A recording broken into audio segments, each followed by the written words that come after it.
All right, cool. YouTube says we are live, so we should be good to go. What is going on, everybody? Welcome back to another live show here. I am with Tokio the Mad Ajatter. Pretty excited about this interview. This was somebody that was recommended to me, and then after watching a couple of videos, I feel that lots of good and useful information can be had in this conversation. So if you want to do a brief introduction or anything like that, and then we can get started. Yeah, sure. What's up? So, what's up, guys? My name is the Mad Ajatter, of course, like Seabolt said. I've been doing MIA for 20 months, and so a little bit about myself. This is my L3, L1 English, L2 Spanish, and hopefully one day I can master my L3, which is Japanese. So yeah. Nice. Did you is Spanish is it like bilingual, or did you learn it after you got older? That's a hard question because I'll say bilingual. Okay. Grew up. So you've been speaking it since you were young. Yeah. Okay. But it's one of those things that since your cousins all speak English, it's kind of like I learned it at a later age, so it's like I have difficulty with that question. I've been around it all my life, but not until 5 years old. Gotcha. Yeah. That makes sense. I feel like I don't know. I feel like just being exposed to a language at a younger age is, if you have the opportunity, it's a good thing. So, a couple people, welcome to the couple people joining so far. And this is, I had mentioned this right before we went live, and we were going to say this, but I love your name. I love Tokio the Mad Ajatter. I think that's such an incredible name. I see so many people with good names that I'm like, man, I missed the boat because mine is just my last name. But I love the name. Where did it come from and all that? So there was a place I played Yu-Gi-Oh at called Mad Hatter's House of Games. And I don't know, it kind of rhymed. I was thinking man, because the guy who owned the shop, his name is Hatter. And I was wouldn't it be cool if I had something like that, where people would call me that? So I was like, well, I can't take Hatter, so I might as well take Mad. And then what about Ajatter? And it just kind of clicked. It just kind of clicked, and I was like, yeah, that sounds gangster. Sounds awesome. So, yeah. And I know that you one thing I specifically remember in your 1 year update was that you didn't include the 7 months of doing Kanji in what you actually consider you doing that. So I think that's a good thing. We can talk about that for a second, because I know a lot of people will count that time. I mean, I'm counting that time, but I also have a base in Japanese. Not a great base, but I do have a base in Japanese. But I think that's a very valid thing to bring up, because you're not really studying anything. You're learning the kanji and you're immersing, but you're not adding vocabulary. Right. So I don't count it mainly because I don't know, some people were talking about my specific skill level, right? Mm-hmm.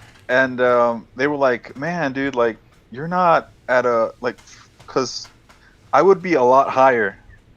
I'd be at 2 years something at this point. But back when I was told that, I was told, hey, your skill level is not at so and so, what's going on? And I was like, maybe it's because the kanji took so much of the time, so much of my time, that normally it's 3 months, and within that after 3 months it's you sentence mine, and I didn't sentence mine until 7 months in. So it's that's what happened. So yeah, if that makes sense. No, I think it does. Yeah. Honestly, what was your interest in Japanese? What got you into it? So I kind of been around Japanese stuff all my life. Or believe it or not, Mexico is very much like Japan. I even when I took my mom to Japan, she was like, man, this is a lot like Mexico. And when I would go to Mexico, I was always around anime. With Dragon Ball Z, Dragon Ball, Ranma 1.5. But as time progressed, Pokemon and Toonami and all of that kind of came into one place. And it wasn't until 7th grade when my teacher, I believe it was a social studies teacher, he went to Japan and he brought a katakana poster, and we were writing our names in katakana. And I was like, what is this? And it it wasn't until later that same year that my mom took me to go play with this one kid, and he kind of ditched me, Mm-hmm. but he left the Travel Channel on, and then they had like this Japan special, like where they were showing the toilets and the cell phones and all that stuff, and on came anime, and like they were talking about like how Pokemon and all this stuff was like kind of brought from Japan, and I was like, yo, so like finally all of this kind of has I want to say like a name to it, like it's Japan, Right. Japanese. So yeah, that's Yeah. that's what Okay. happened. Gotcha. Yeah. I've never thought about like Mexico being like Japan, but just in terms of some of the stuff that I know that a lot of Japanese speakers that I know, like one specifically that I knew that lived about 2 hours away. He went to college with one of my best friends. He learned Spanish, and it seems like a lot of Japanese people do learn Spanish in terms of And then I know that there are a ton. I'm sure that you know, and everybody else know. I'm a massive pro wrestling fan. There are so many wrestlers from like AAA and CMLL that eventually go to, then they work regularly in Japan. So I guess that makes sense. What so at what point were you like, was it past the interest in Japanese and like, oh, I just like watching this stuff, to actually be like, okay, you know what, I'm gonna learn this?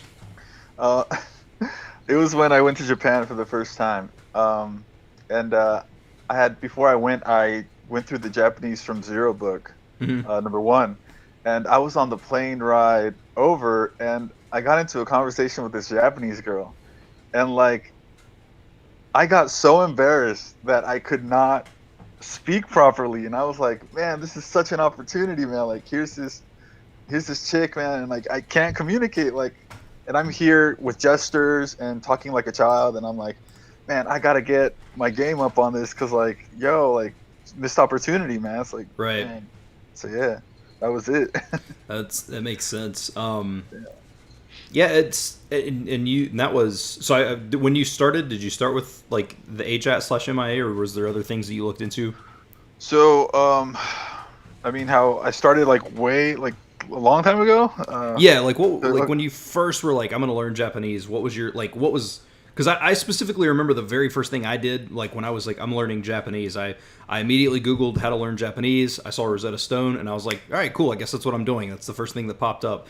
But yeah, like what was the first thing that you did that you tried to get into?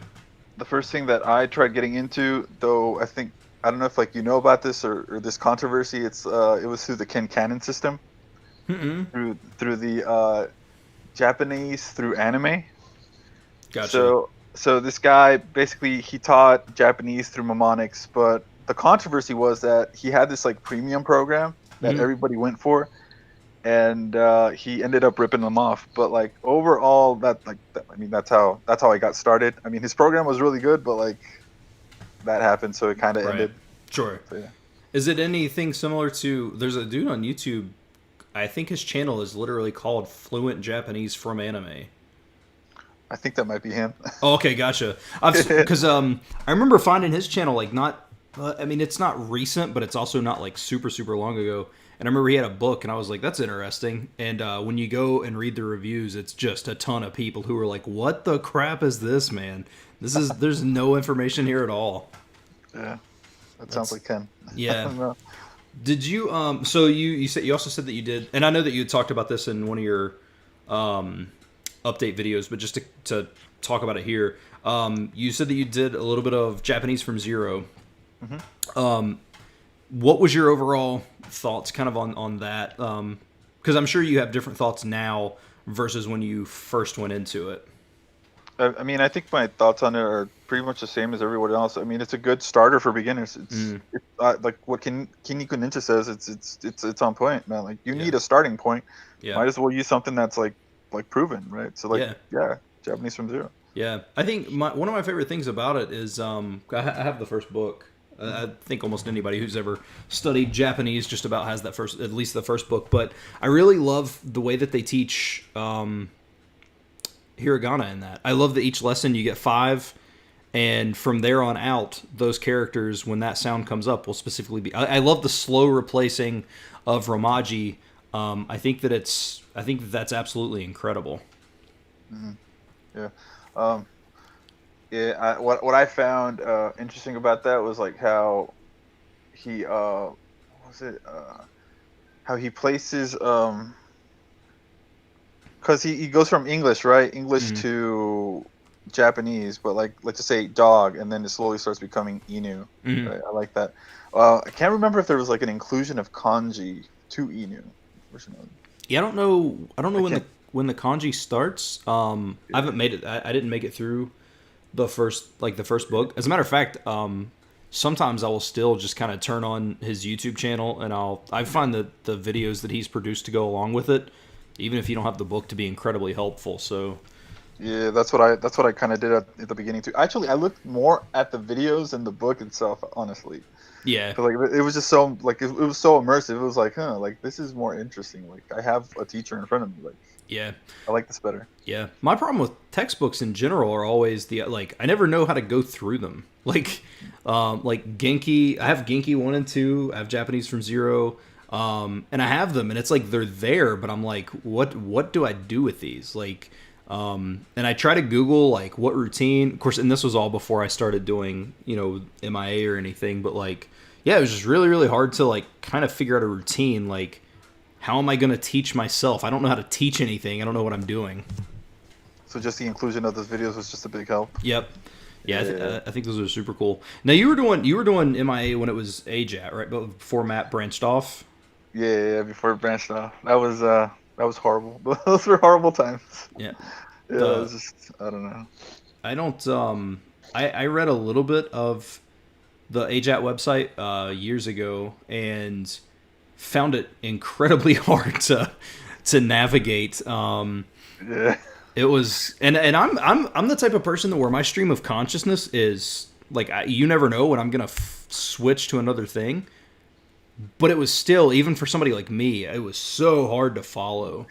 dude, I had to use a reader. Like you copy the text and like a robotic voice will read it to you. I had to do that because like I couldn't get through it, man. Yeah, I mean, eventually I got through it, but like just barely. it was hard, and I mean, Yeah, it's obviously proven. Like I think I know that with Katsumoto popping back up and people, whether or not Matt and Yoga want to have anything to do with them, that's neither here nor there. But I mean, the dude obviously knows what he's doing. Like yeah, he's, I mean, maybe it's the fluency illusion. Like I don't obviously speak Japanese, but like he appears to be pretty incredible with speaking and his comprehension and stuff. yeah. Um, I don't know. Honestly, like I found his because Tokyo Sam interviews him. Hmm. I found those 3 videos. I think Niku Ninja talked about it, right? Yeah, he actually Yeah, those. he I sent me think those on those Twitter.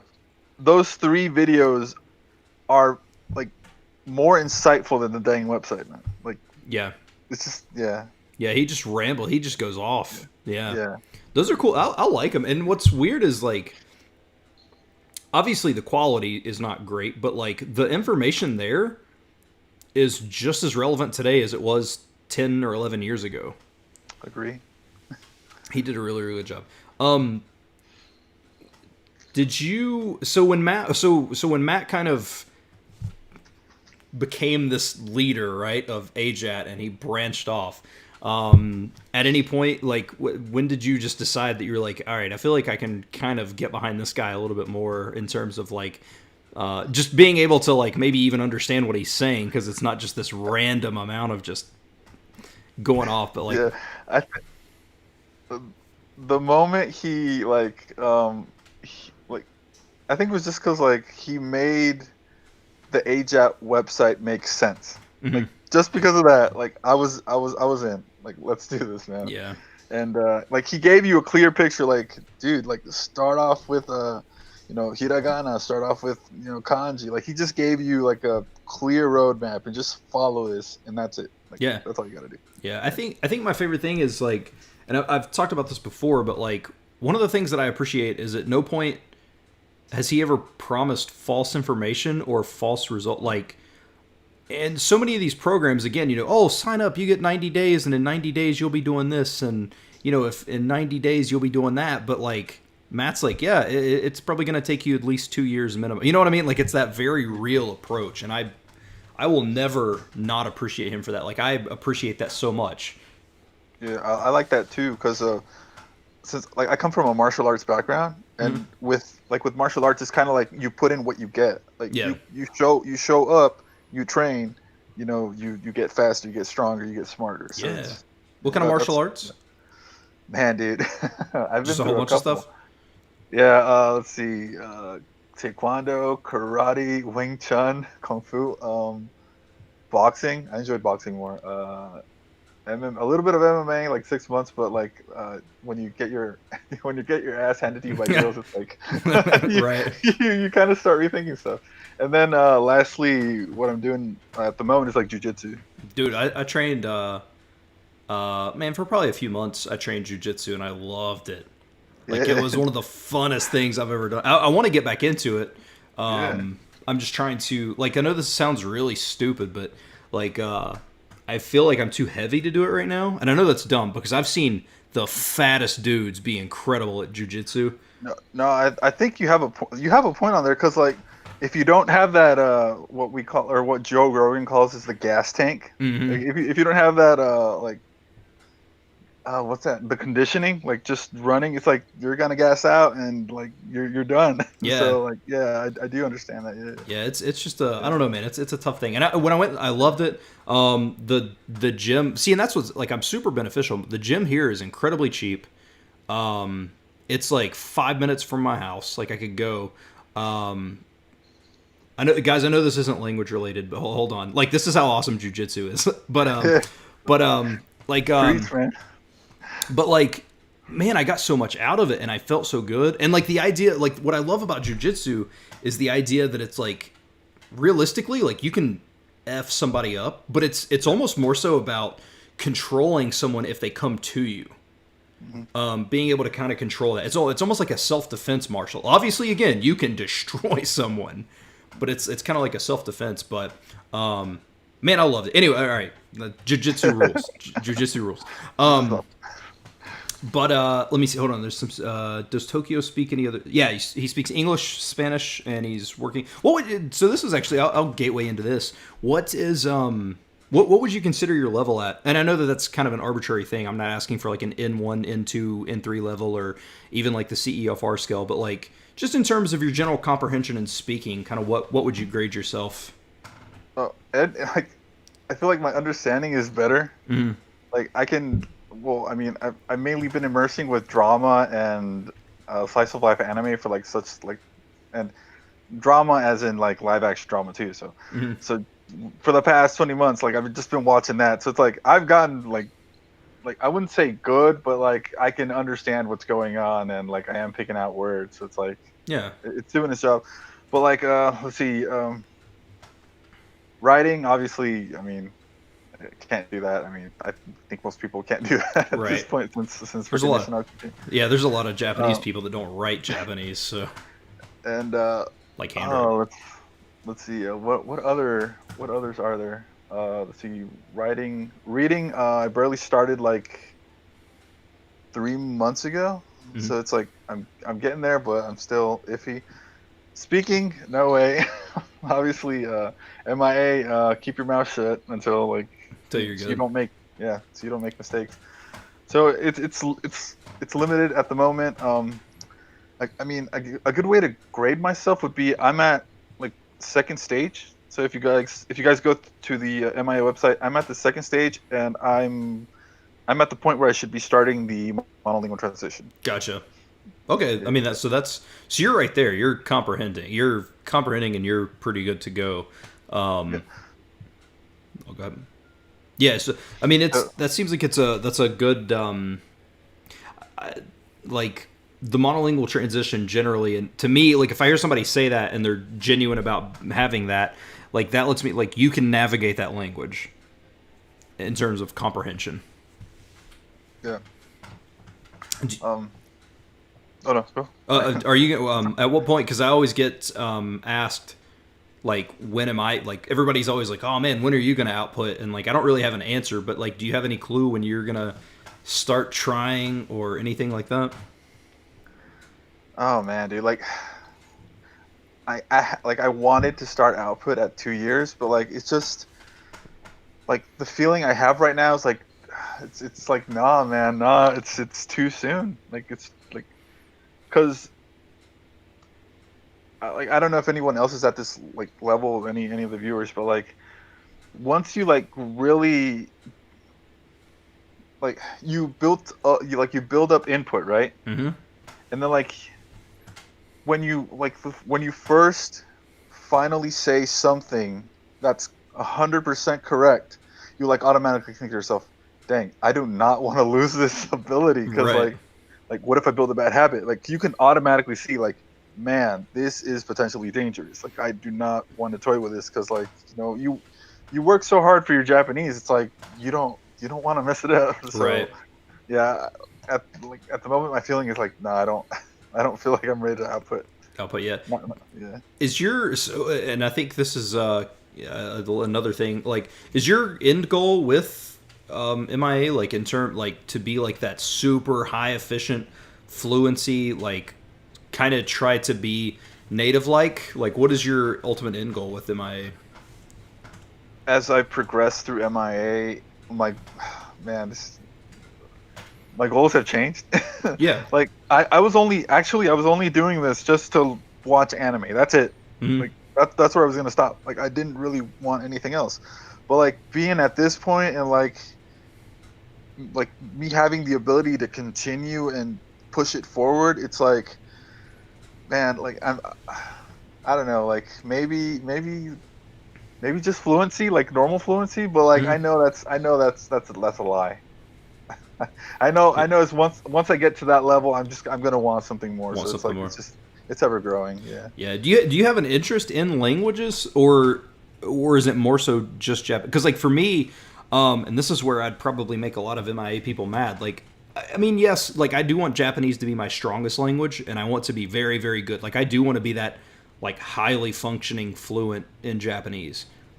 But I also there's a decent amount of other languages that I want to be conversational in as well. Do you have that bug to do that for other, or are you just good with Japanese, Spanish, and English? Um, I'm good with Japanese, but like I like travel. Mm-hmm. Ever since I first went to Japan, it's like the world kind of got smaller for me Mm-hmm. in the sense that like I can get on a plane and go anywhere in the world, and like language opens, doors. Yeah. So it's like I don't know. I guess other than Japanese, I do want to go into Italian just because it's Okay. easy. I mean, and I can already understand most of it, so it's Right. like, why not? Or maybe Portuguese too, just because they're so So, interconnected. right. Yeah. So like, yeah, I guess yeah, I would like to dabble into other languages. Yeah. I just really, I don't know. I just have I feel like there's so much that you can't understand about a culture until you understand their language a little bit. Yeah. Because like I mean I'm gonna do Japanese. I really still want to learn Mandarin just because I can. Again, Mandarin in the United States is almost like Spanish. Like it's almost impossible in terms of where I'm at. And again, small. I'm in a super small town, 4 or 5 thousand people. But if I walked out of my door, I mean, in 10 minutes, I could easily speak Mandarin and Spanish, like no problem. And I think that would be really cool. Is Um, is Mandarin? I've heard Matt say. I don't know if this is true or not. Is it like sentence structure wise? Is Mandarin just like English? it's very very similar. Yeah, Very similar. like for example, I say this sentence all the time because it's one of the ones that I know. But it's like 我会说一点中文, which is 我 I 会 can 我会说 speak 说 speak 一点 a little 中文 Chinese. I can speak a little Chinese. It's grammatically Same. the same. The one thing that's different in Chinese that I know right off, I don't know a lot about Chinese, but I mean I have dabbled in it. But like your question words, instead of being like in English, it's like, oh, what is that? You would say like you put the question word where what that answer would be it. Like, so you would say that is what? Because if somebody was going to answer, you'd say, oh, that is a cup. So if you didn't know that, you would say, oh, that is what? You put the question word where the answer to that in the statement would be. Ah, so that's a little confusing, but like, yeah, other than that. But there's no verb conjugations or anything like that, you know, because like, you know, if you like, I mean, even speak, sure, it's the same every even in past tense, future tense, whatever. You just add a like particle to it that represents like I don't know if it comes before or after. Again, I haven't studied a lot of Chinese, but like it would be like shuola would be like spoke versus speak. Would you say that the way the kanjis are written is just like English? It's the same. That I don't know. I tried to get a little bit into, especially just with my interest of Japanese, and I thought, man, if I could learn a couple of these, it'd probably help with kanji. And again, this was a while back, but I'm not sure. I have no clue about how any of that. Actually, that was a question that just came through. Was have you noticed any overlap between Chinese and Japanese, especially in kanji? Yeah, I'm not sure. I know that like I've seen people on Twitter who speak one or the other, and they'll be able to pick out some words because of the kanji. But I'm not sure. Because like I've seen some videos like what's his name? That New York guy, that New York City guy. Xiaoma. Yeah, Xiaoma.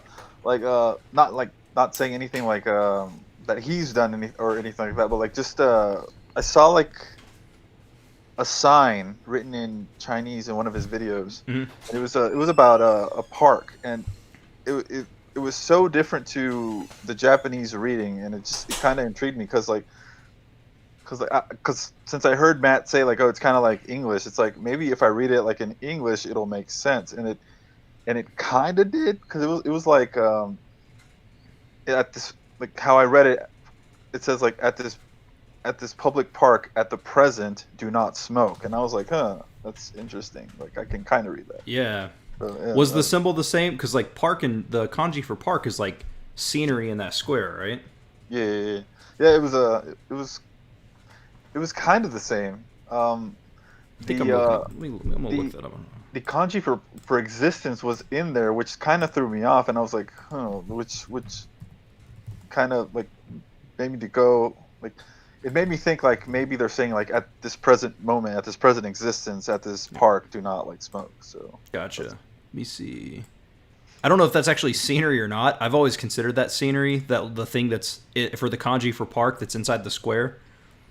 I always associate that with scenery because that's the way I remember the kanji, is by saying like it's wrapped up scenery.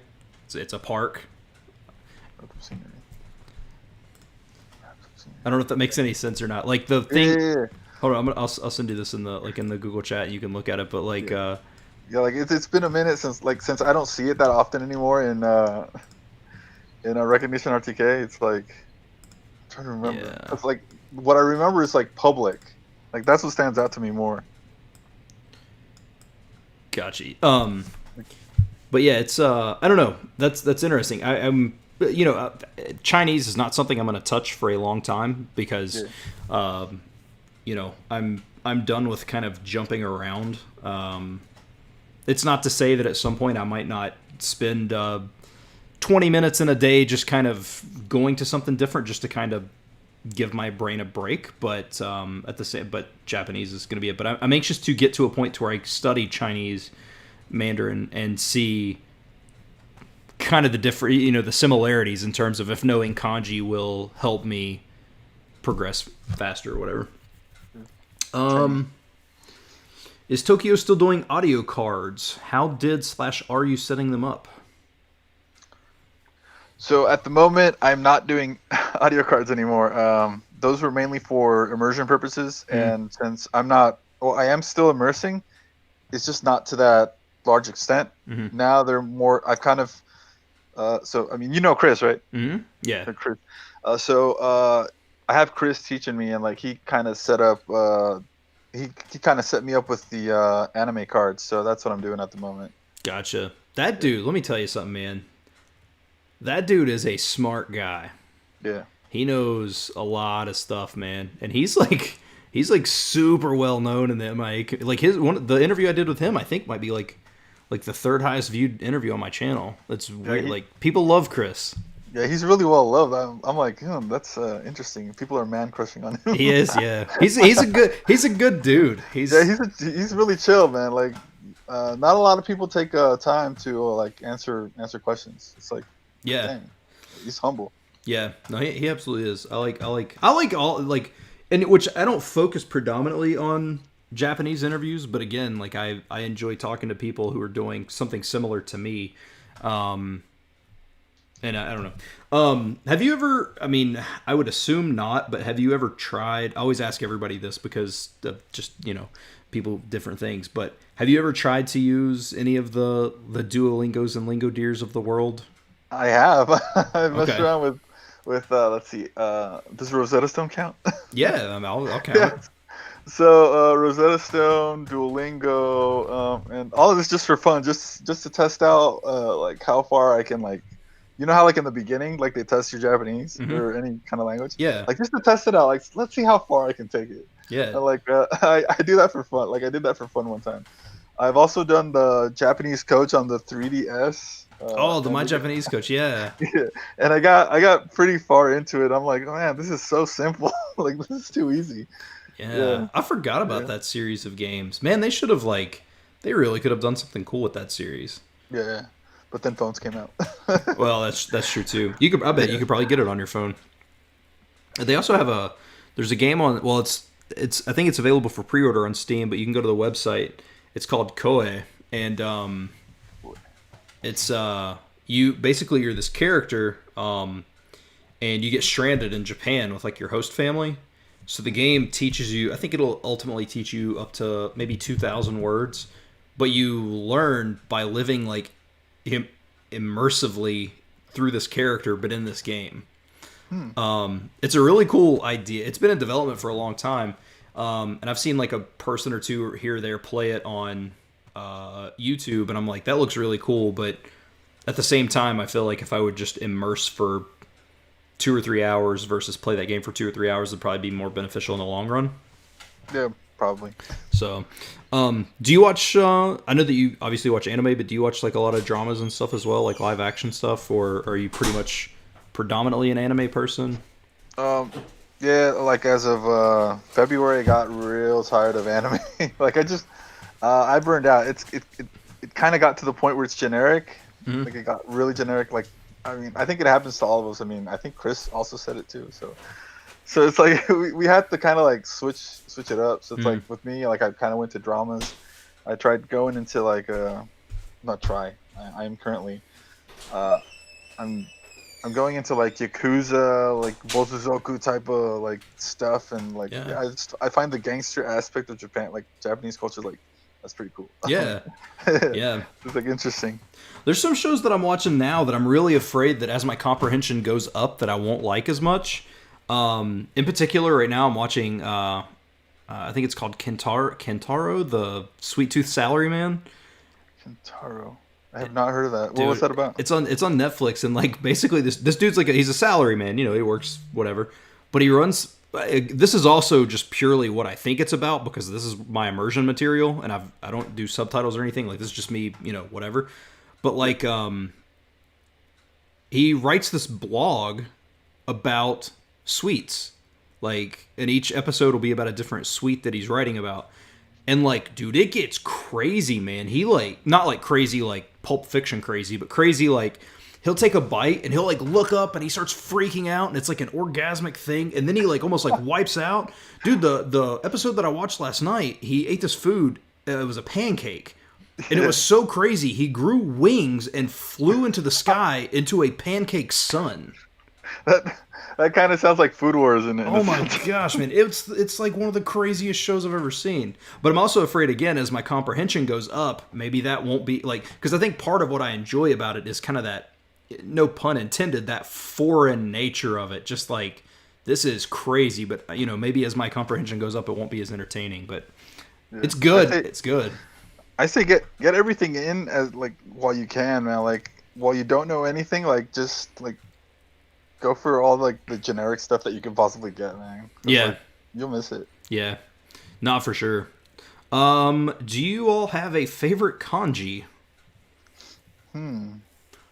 Uh, I've never thought about that. I haven't either. Like, there's some ones that Uh, look cool, but like, um, con- all right, um, I'm I gonna might, do a. Go ahead. maybe the kanji for I think grave. Is that it? Grave? I don't know. I find The that one interesting. Like it looks kind of complicated, but it's not really. Is it great? Well, I'm trying to think. Graveyard? There's one for livelihood that mentions graveyard. That's a bunch of like straight lines in a row. No, I don't Um, think it's that one. and then there's, let me see. I think I'm thinking of Barry, like the one that's literally almost looks like the ground with like a casket underneath it. What is? Let me see. I'm gonna look that up. I don't know. Like, mine would be a cop out answer, and that is not to always be this guy. I love pro wrestling, so um, my favorite kanji would probably be just the kanji for power because it's Chikara. It's Chikara's logo in pro wrestling. Dude, have you watched Ultimate Muscle yet, dude? Like, No. you're 32, right? Yeah. Did you watch Fox Kids like when you were growing up? Yeah. Yeah, Like it was on X-Men Fox and all Kids, that? man. Like, I don't remember that at all. dude, like it's about pro wrestling, dude. It's like these Martians, come attack, like invade the Earth, but like they're Martians that like pro wrestle or something like that. It's called Ultimate Muscle. Yeah, Ultimate Muscle, dude. Check that out. I think All you'll right. like that, man. It's pretty good. Okay, yeah, I'm It's, gonna. Oh, this. I don't know. That does kind of look familiar. Yeah. All right, I got it pulled up in my my sidebar here. I'm gonna look that up after. Yeah, it's something I want to check out. Like I feel like such a tool because everything that somebody says, like my brain immediately defaults to like something wrestling related to it. No, yeah, it's all good, dude. Hobbies, man. Yeah, no, for sure.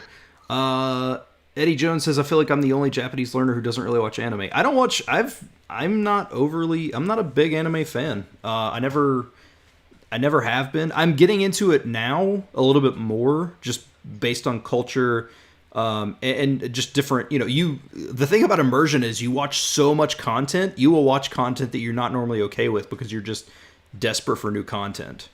Yeah, agree. I've been like I didn't think I would get into cooking shows, but like yeah, cooking Yeah. shows, man. Yeah, no, for sure. Yeah. Um. I don't think there's anything wrong with not liking anime either. Like I know that that's like a big thing, but like, yeah, I don't do a lot of anime. I really Yeah. don't. Yeah. I mean, whoever commented that, man. Yeah, man. Like, get into like stuff that you like martial arts, cars. I don't know, like music. I don't know. Yep. No, Find it on YouTube. absolutely. Yeah, because you can find anything on you. As a matter of fact, so like my other channel, like I created another channel just for watching Japanese, and like I used to do when I was younger, I used to do sleight of hand card magic. Oh, And, that's cool. and so I made my channel, and I've said this word to several people, and they don't know it, but it's because it doesn't interest them. But my channel name is Tejinashi, which is like magician or illusionist. Just because it's something that interests me. Tejinashi. Oh man, I think there was a recent anime that came out. It was an ecchi anime that had that word in it. So like that's how I'm remembering it. Like Through that. Tejinashi. Yeah, Tejinashi. I think it literally is something like hand something, but like Sleight of hand or something. yeah, but yeah, Tejinashi. There's Tejina and Tejinashi. I'm not sure exactly what. I think one is like literal like magic, and the other one is like magician or something of that nature. Wouldn't it be Maho or something like that? Man, I'm not sure. I trust a G show. That could be wrong. Who knows? It could mean cup of gravy. I don't really know. You know what I mean? Depending on the context, but Yeah. Crazy, man. just prefer not the non-animated shows. Yeah, I mean, there's nothing wrong with that. Definitely watch what you enjoy, and I think that's the best part of this whole system, right? Is like you're studying, but you're not studying. You're watching content that you would normally be watching. Yeah. I learned the hard way not to watch stuff that I don't really like. It's like kind of wasting your time at that point. It's like no Yeah. words pop out if you do that. So Yeah, because you're just trying to get through it. yeah. And I've done it several times where I've started a show and I'm just like, this just isn't holding my interest. And I just, you know what? I chalk it up, man. Whatever. All right, cool. Maybe I'll come back to this later. Maybe it's above my head right now. I don't know. I'll just pick something else out and keep going with it. Okay. Just come back to it later. Yep. Let's see. I think Matt said people should be open to being in different stuff in our target language. That then one is in our mother. Oh, I see what you're saying. You're saying, okay, yeah. Sorry, I read that really slow and confused myself. I think Matt said people should be open to being into different stuff in our target language than one is into in our mother tongue. I agree. There's stuff I like in Japanese that I would never in a million years. And I'll give you a great example is J-pop. Like, I would not like Aya Matsura and like that entire Hello Project. I would never in a million years listen to that in English. Wait, like what year though? What type of year J-pop? Well, this is so when I first started. I started listening in 2009. 2000, yeah, okay. So, like, do you remember like Cute and like there was a band called I think Berries and like, dude, Man, it's. Dude, I was so into that like back in 06, but like it's been such a long time. Like the only bands I can or groups if they were even J-pop was like Flow, Overworld, Asian Kung Fu Generation. What's that cute one? The Poppy Poopy Mamu or something like that. Oh yeah, that's Or what's her name? Like she has very Tim Burton-esque kind of music videos. She has that pom pom way Yeah. pom pom. Yeah, That one. I don't know what her name is though. Yeah. I can't think of what her name is. I have a playlist of her songs on my YouTube. I don't know if not of her songs. I have a playlist of Japanese songs on my. I wonder if I can find it real quick because I have it, but I don't know if her name is on there. Just call her the Tim Burton chick. Kiari Pamu Pamu. Kiari. Yeah, Kiari Pamu Pamu. I think like she looks short. I don't know. Does she seem short to you? Like really short? Yeah, I could see that. You could tower over her. Yeah, but she does have a very Tim Burton-esque-ness about her. Like there's some very weird stuff going on there. I know that she did an interview not too long ago, or not too late. It's been a couple of years, but they were asking her about like learning English and stuff, and she was like, "I'm going to," and then she never did. But She never did. She's just doing it for looks. yeah. Let's see. Echishoze. I don't know. Ecchi shows. Echishoze. I think he's asking for like ecchi recommendations. Echishoze. Try the king of all ecchi shows, man. High School DxD. Just don't let your mom catch you watching it. Let me see. Ringo Sheena drives 50% of my Japanese motivation. I have no idea what that is. I don't know what that is either. I know what Ringo is, but I don't know what. Ringo. What's that other part? I know Apple. Yeah. Oh, me de manera bera ninaru. I don't know. My Japanese is not good. I don't have my comments up, so like I can't. I don't know what that says, but yeah, I love that early era of J-pop, and again, that's something that I would not ever watch or listen in English. Dude, if you ever go to Japan, dude, like, if you're ever in Japan, like, this is to anyone, like, this isn't my advice, it's Tokyo Sam's advice, like, listen to 80s J-pop, dude, that is, like, I want to say that is but, like, I don't want to, like, offend anyone. No, like, that is awesome, dude. Yeah. Like, I didn't think it would put me, like, in the old retro Japanese mood, but, like, yo, listen to that, man. That's cool. Yeah, I like listening to a lot of this, so I'll definitely check that out. Yeah. Is language learning more of a hobby, or does it involve the business side of things?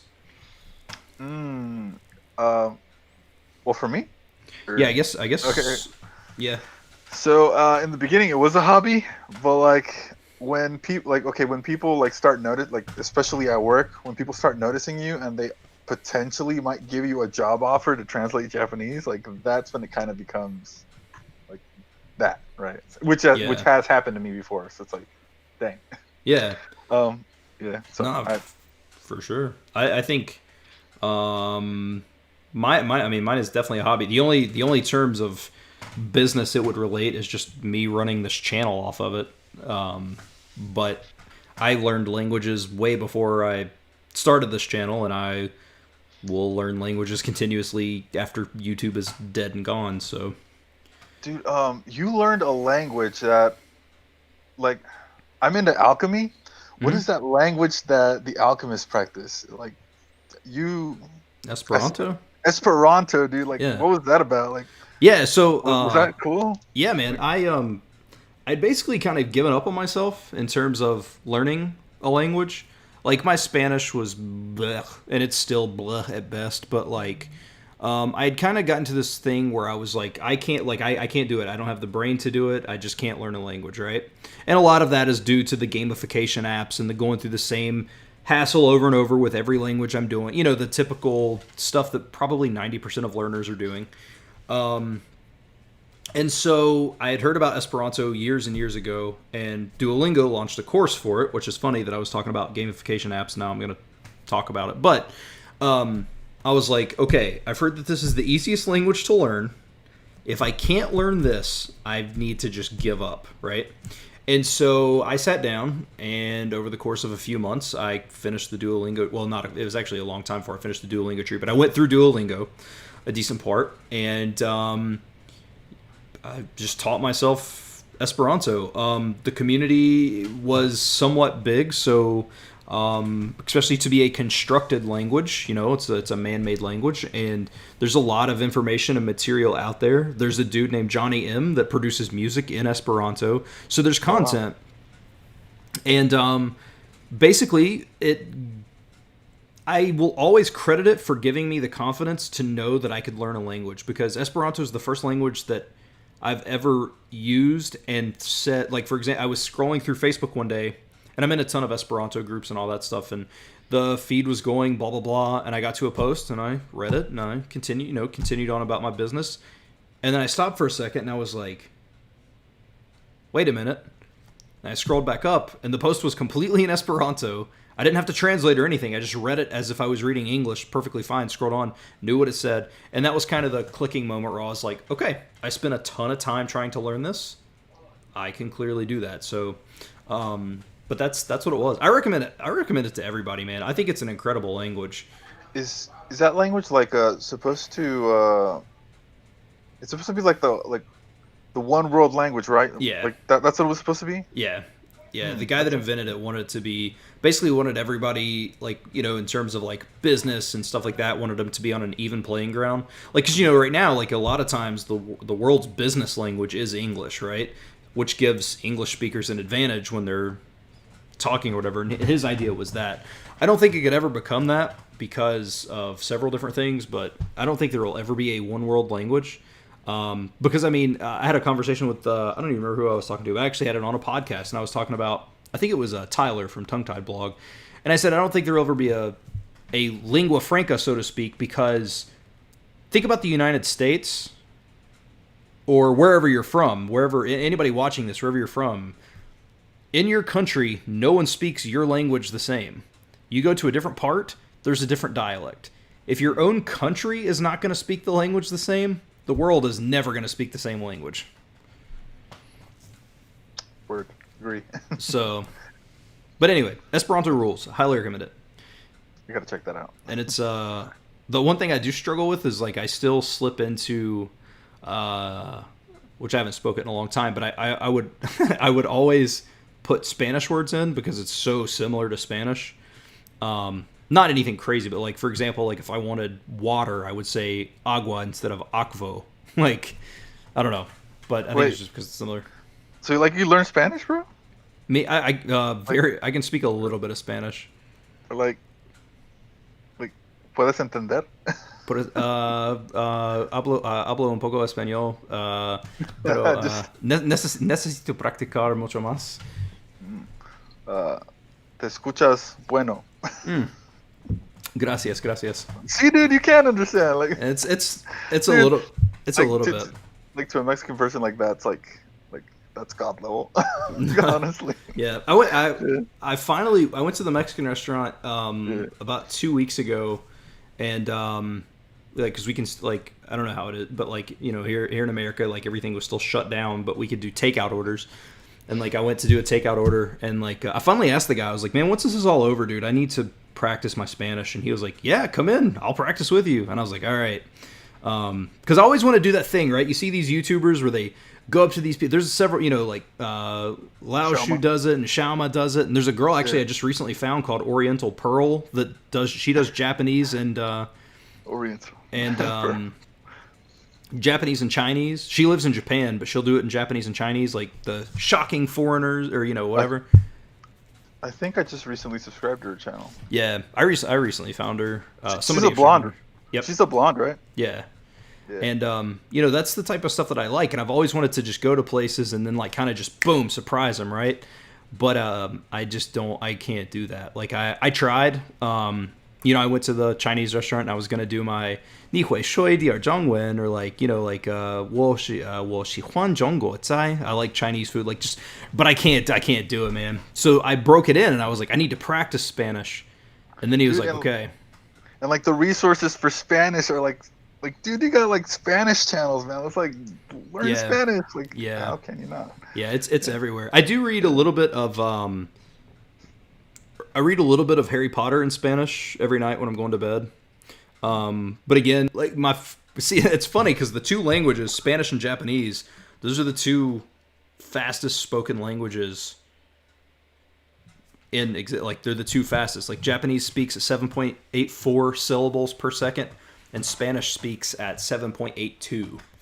Yeah, I can see that, especially with Cuban dialect. It's very hard to to understand. Yeah, it's crazy how fast they speak, and I think a lot of it is due to the incredibly short words, like especially in Japanese. No, that's a word. Me, that's a word.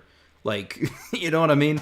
And even in Spanish, like, I mean, those are both words. Like, it's crazy, and I think that kind of lends to it. But I find that I have an easier time, even though I don't understand Japanese as well. I have an easier time parsing the sounds of Japanese than I do Spanish. Just because it's like, wait, you understand Spanish better? That's what you're saying? I understand Spanish better in terms of what I know. But in terms of hearing it spoken at a natural level, I have a harder time picking out the words in Spanish than I do Japanese. I get you. Which is an incredibly weird feeling. That's interesting. I didn't know it was like the second fastest. Mm-hmm. Second fastest language. That's interesting. Dang. Yeah. I need to slow down when I talk to people. Yeah. So then every time anytime anybody speaks, I'm like, despacio por favor. Like. I have no idea what you're saying. There's just machine gun in it. Yeah. Dang. I guess English does the same thing too, though. I mean, we speak pretty fast, but I guess the main issue in English is how much slang there is. Like, English is just a slang language. That's very true. So, like, what are your goals for Japanese? Mine. So. What are you trying to get? I do want that kind of like high level fluency, right? Like I want Japanese to be my absolute strongest language, but I'm going to try to take it short term. Basically, I want to spend a year doing what I'm doing. I want to just immerse for at least an hour a day. Obviously get more where I can. Maybe slowly pick up some reading. I say that all the time, and then I have a hard time because I don't really read. I don't read in English, and so that's a little bit tough because that's what I want to do. But my long-term goal is if I can get to where I can understand 80% of what is going on at this point in my life with where I'm at currently in Japanese, I will be satisfied. Obviously, like you said earlier with your goals, as time gets closer to that and you get closer to that goal, you kind of change your goals. But like, I think if I could understand that, and people all the time are like, well, why not output? Why not practice output? Why not do that? I can count on one hand how many times I've had the opportunity to speak with a Japanese person. And I know that the internet exists and stuff like that, but like, in terms of like me being out in public and being like, boom, all right, I'm about to shock this Japanese person with my Japanese, it's literally never happened. The Japanese restaurants around here are ran by Chinese. The one nearest my house is ran by people from Thailand and Indonesia. Like, it's not ran by Japanese people, so I don't have a need to output right now. Yeah, and in the long run, it's better. I don't know. Yeah, this is my take on it. Yeah. Well, yeah, and that's the thing. I think as my obviously, like for example, Spanish. If I want to continue my Spanish, my goal is to speak sooner because I have the opportunity to do so. Japanese is more about I just want to enjoy it. And real Spanish is real messy. So it's like even if you do mess up, like no one cares. That's the beauty of it. Yeah, man, it's like come to the pinata, come to the party, hit the pinata, eat the pig's foot, man. Like come on, man. Yeah, that's all you gotta do. It's I don't know. I do like oh man, there's some stuff I missed here. I do like I love Spanish though. I think it's an incredible language, and I really wish that I would have been more into it when I took it in school. But I took it because I had to. But let's see. So language learning more. Okay, hobby. I got that one. Okay, Eddie Jones says that Ringo Sheena is a singer. Okay. Graded readers. Do you use graded readers? I've never. I don't even know what that is. Yeah, graded readers are they basically start at like level 0, and it's like very easy to understand stories, like broken down into like the simplistic of form, and then it'll slowly just kind of build on that. I've seen them, but like I've never. I downloaded a on Kindle you can send a preview to your Kindle device. I did that, and it was okay, but it's just not something. I think if I had a physical copy, I would like it more. Are you too into city pop? I don't know what city pop is, unless you're talking about what is that girl's name? Junko Hashi, because the CD cover that she has from 1984 of an album called Magical is just the shot of the World Trade Centers. So that's a city, I guess. I don't know if Pop. Oh, okay, okay. That's what I was talking about. City pop. That's the 1980s. For the 80s, thing, okay. Like yeah. So yeah, okay. I did. Like I guess that's what I was. Gotcha. Okay. Yeah, city pop. The Masked Senshi says, "Is there any books that you all would recommend for Japanese immersion that is easy or for beginners?" All right, so I recommend like get your favorite book in Japanese. Like that's a recommendation. Like or like what Georgia from Japanese from Zero says, Goosebump books. Like those. They're good, man. They're good. Like that's I just went through one of them and it was like real good. Yeah. One thing I recently discovered, I looked up Harry Potter in Japanese, and because I am gonna make a Japanese like an Amazon.jp account so I can buy Kindle books for my Kindle, but which I have a Kindle app on my phone, not a legitimate Kindle, but specific books, if they're big enough, you can get the Japanese version on. So if you don't want to go through the hassle of creating an Amazon.jp account and linking all this stuff, you can't Harry Potter. If you type Harry Potter Japanese edition Kindle, you can buy that for $8, and you don't have to worry about creating an account or anything. And you can get the Japanese book on your Kindle in America, without having to create another account. I looked up a couple of other books, and they weren't. Obviously, Harry Potter is just going to be readily available, because it's one of the biggest book series ever. But it's worth a shot. Goosebumps is a good idea. I like that because I love some Goosebumps. Yeah. So, speaking of the Kindle, dude, so what do you prefer? Do you prefer Link Q or Kindle? Right now, I'm gonna have to say Link, and that's because that's what I use. I haven't started reading a whole lot yet. I do think that once I get vocabulary down, I will probably use Link less and use just a Kindle more as my comprehension goes up. I do like the built-in dictionary that Link has. I think that it's a great feature. If I'm reading something and the sentence has more than 2 words or so that I don't understand, I just skip it. Because I feel like at that point I'm slowing myself down too much. I'll look at the words, I'll look at what they mean, whatever, just to kind of gloss over them and let them kind of soak in and, okay, I've seen that word. But I don't stress about the meaning, I don't try to break it down or anything like that. I just go on, because I'll spend 10 minutes on that sentence instead of reading 10 more sentences. Like me coming from the Kindle, I found that number one, it's too slow when you look up a word, and the dictionary definition on any word doesn't always get it right, because sometimes they use new Japanese, if that makes sense, like Mm-hmm. current slang Japanese that's in like light novels. So what I like about the Link Q dictionary is that it's always like being updated. Updated. Yeah. So it's G Show basically. So like Yeah. I'm in love with it, and I'm getting through books so much faster. It's like, Yeah.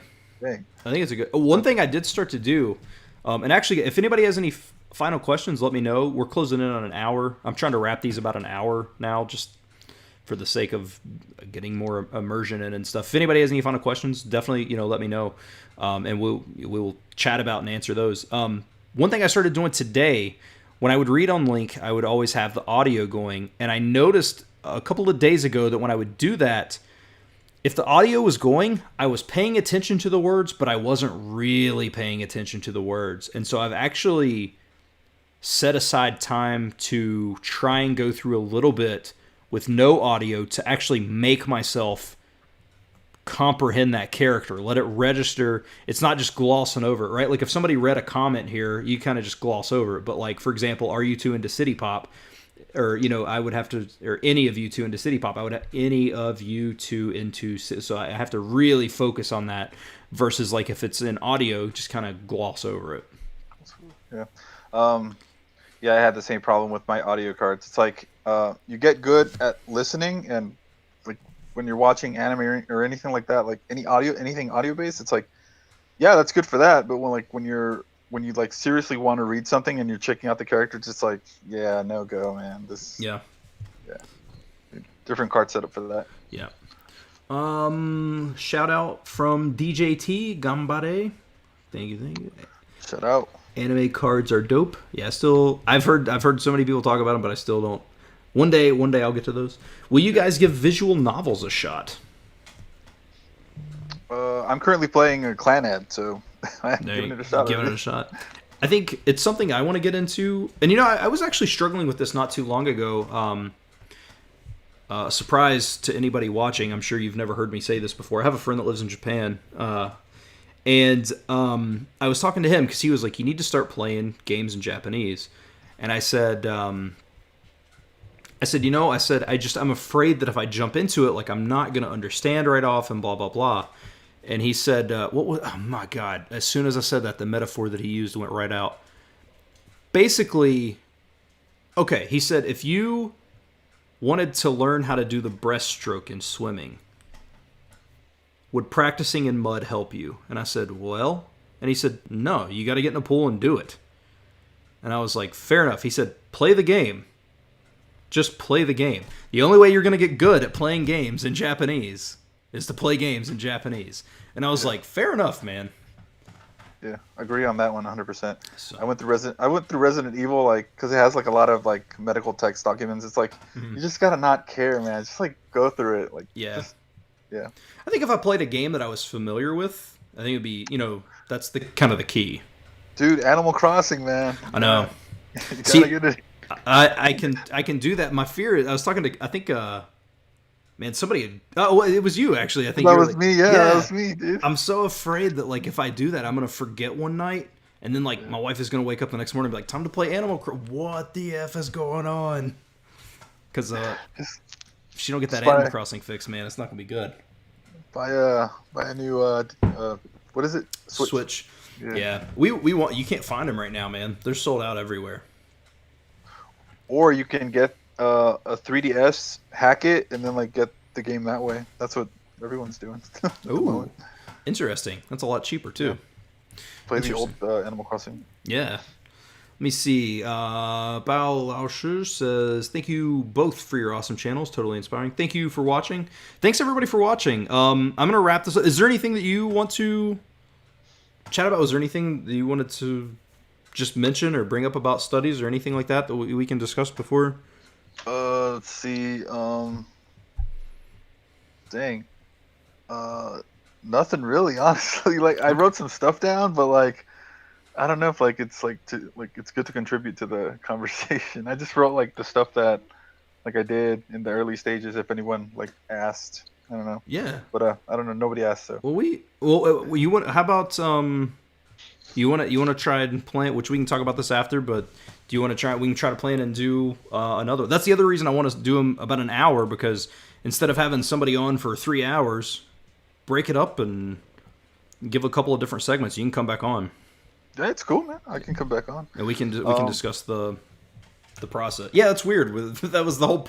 That's what I love about these live and especially with people interacting. Man, you just never know where it's gonna go.